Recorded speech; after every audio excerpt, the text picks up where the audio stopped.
Bale, ito nga po sir, tatlong beses namin kinakarera. Unang try po, summer race sa Reyna Puna Club, third overall po. Sunod po sa all pa uli, summer po.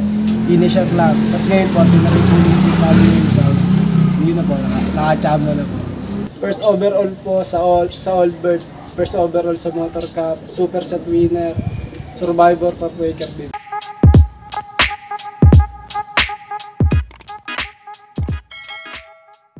Yun magandang araw sa inyo mga kaibon. Nagbabalik ang Juana Turo Vlogs. And for today's video, nandito naman tayo ngayon sa Bagong Bayan, Santa Cruz, Laguna. At may nabisita na naman tayong malupit na pigeon fancier. Kung gusto niyang makilala at makita, tara samahan niyo ako, let's go. Magandang hapon mga kaibon. Ako nga pala si Jeremy Murcia, pigeon fancier sa Santa Cruz, Laguna. Yun, unang-una, congrats kay sir. Ayan sir, pwedeng maipasyal mo kami sa loop nyo. Ito pa sir. Yun, tara mga kaibon. Grabe mga kaibon, ang ganda ng kanilang loop. Mukhang katas na to ng kanilang pagkapanalo Katas na tayo sir ng pagkapanalo nyo? Opo sir. Ganda ng loop nila mga kaibon. Ano to sir? Sariling design nyo na? Nung namumusta po nung ibong nga sir. Baka gusto mo i-shoutout yung pinanser mo? Mike Raminta, shoutout po. Ayan, ito kanilang loop mga kaibon Quality. Bali, ano tong nasa baba? Anong section to? Summer, sa North po sir. Lang po. Dito naman po tayo sir, sa abangan po natin. Ito mga kaibon, ang lupit ng abangan nila, makikita nyo. Mainit lang sir. Ito mga kaibon, quality abangan nila Relax na relax dito. Yun. Pero ikaw po pala sir, paano po nahilig sa pagkakalapati?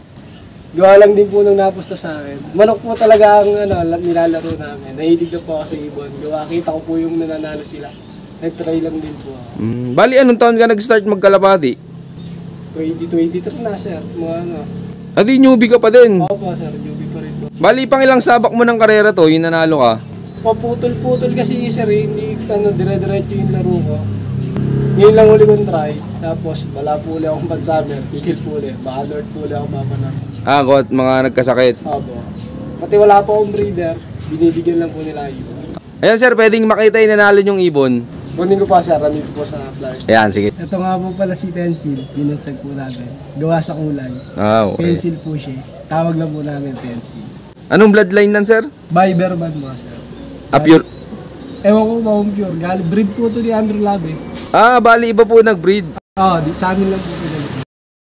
Ibon Grabe, yung lupit nito. First overall sa Old Bird, tapos first overall din sa Motor Cup. Bale, ito nga po sir, tatlong beses namin kinakarera. Unang try po, summer race sa Reyna Puna Club, third overall po. Sunod po sa all pa uli, summer po. Initial club. Tapos ngayon po, tinari po yung family yung sound. Hindi na po, nakachamba na po. Tignan nyo mga kaibon, tatlong beses na dumerby tong ibon nilang to. Tapos, buti, nilaro nyo ng nilaro yan sir. Tigil na po ako dun sir. Tapos, nainganyo po ulit mag-ibon. Kinuha ko po sa hiram. Tapos, nilaro ko po. Ayun, nakachamba naman po. Ano po palang mga nahakot nan sir? First overall po sa all bird. First overall sa Motor Cup, Super Set winner, Survivor for Waker Beat. Ayos medyo maganda pala nahakot nan sir Medyo madami-dami din po sir. Hindi malaki na itulong sa inyo nung napanalunan nyo. Opo sir, medyo napagawa po ng konti yung bahay. Eto po, kulungan ng puminans ng ibon. Madami rin po na nagawa. Congrats sa inyo sir Jeremy. Ayan, kamusta po pala yan sir nung kinakarera nyo? Yung San Andres po, mahirap po yung parang yan, first lap. Clock po siya, medyo durog lang. Tapos yung second lap naman po, dapat mananalo siya. Balatan po. Pagdating niya po sa ibang bubong siya nag-drop, hindi po namin napapasok. Hinayaan na lang po namin hanggang sa pupasok. Pero mataas pa po yung speed, mananalo po sa atang puli. Kaso na-late na po siya. Na-late ng pasok. Opo. Medyo durog na durog po siya nun Dapat po nung second lap sir, hindi na po namin siya ilo-load kasi pangit na po yung drop. Buti, tinulungan po ako nung pinanser ko na gamutin. Nilagay po namin siya sa cage, tapos pangit po yung droppings. Binigyan niya lang po nung W, umaga tapon. Tapos naka-recover po siya. Tinos po namin, okay naman. Tapos niload po namin, clock. So, talagang malakas yung ibon. Dapat mananalo pa po siya ng pooling. Kaso sa ibang bubong po nag-drop, mahirap pong papasukin, gawat durog po. Inayaan na lang po namin pumasok. Nilate po siya sa oras, kaya di po nanalo. Tumambay. Tapos yung third na po, sir, okay naman po yung uwi niya. Hindi na po namin ni-recover kasi mabilis po recover shift. Wala na po kaming binigay na gamot. Inayaan na lang po namin. Tapos yung fourth lap po, matnog 1. Maganda naman po yung uwi niya. Umispeed po siya. 1,000. Mas bumili sir. Opo, nung matnog 1. Ano yun sir, binigyan nyo na nung kapares? Meron po talaga siya, sir. Simula first lap, may kapares po siya. Mayroon na pala agad. Parang pag straight fight po yung, yung ginawa namin. Para mabilis po siya pumasok sa bahay. Kasi tinatayan din po namin sa mga pooling po eh. Nakakahagip naman sa pooling. Opo sir, nakakatama naman po sa pooling. Tapos nung pipla po, dapat katbalogan na po kami kasi nagkaroon po ng aberya. Kaya ginawa pong matnog to na lang ulit. Clock pa rin naman po siya. Binaba. Opo. Yung matnog to. Pero clock pa rin naman po siya. Tapos nung last na po, Tacloban, second day po siya umuwi. 8:70 nung Lunes po siya nag-clock. Ang galing mga kaibon. Ang laki ng aktaw nun. Tingnan nyo, matnog. Tapos, ang bitaw na Tacloban. Ang layo ng akuat sir, ano? Opo, sir. Hindi, gaano ka kasi sir nung dumating yan, yung galing last lap? Masaya po, sir. Nasa bubong yung lop nyo, sir? Opo, sir. Isang box lang po yun din sa bubong eh. Malit lang ulungan nyo? Opo, sir. Parang ulungan lang po nung aso yun eh, sir. Ganun lang. Dun po, magigibaya, sir. Nung dumating, ang dami po namin nag-aabang. Ang saya po nung dumating, nawala yung sakit ng leeg. Yun, congrats kay Sir Jeremy. Ayan po pala sir, kamusta yung ginawa mong preparation bago isabak nung last lap nung Tacloban? Wala po kaming binigay na gamot, sir. Tapos, yung asawa lang po, sinabik namin. Pinaglimlim lang po namin yung asawa niya, tapos siya sa ibang kulungan po. Tapos sinubuhan lang po namin mani po. Ganun kayo lagi bago ikarga, Sinasabik lang po namin sa asawa. Tapos sinusubuhan nyo ng mani? Opo, sir. Hindi, nung last stop lang po kami nagsubo ng mani, sir. Kasi ayaw niyo pong kumain ng mani. May ilang mani sinubo nyo? 5 peraso lang po, sir. Kasi ayaw niyo pong kainin, nasa poso. Dog food lang yung kinakain.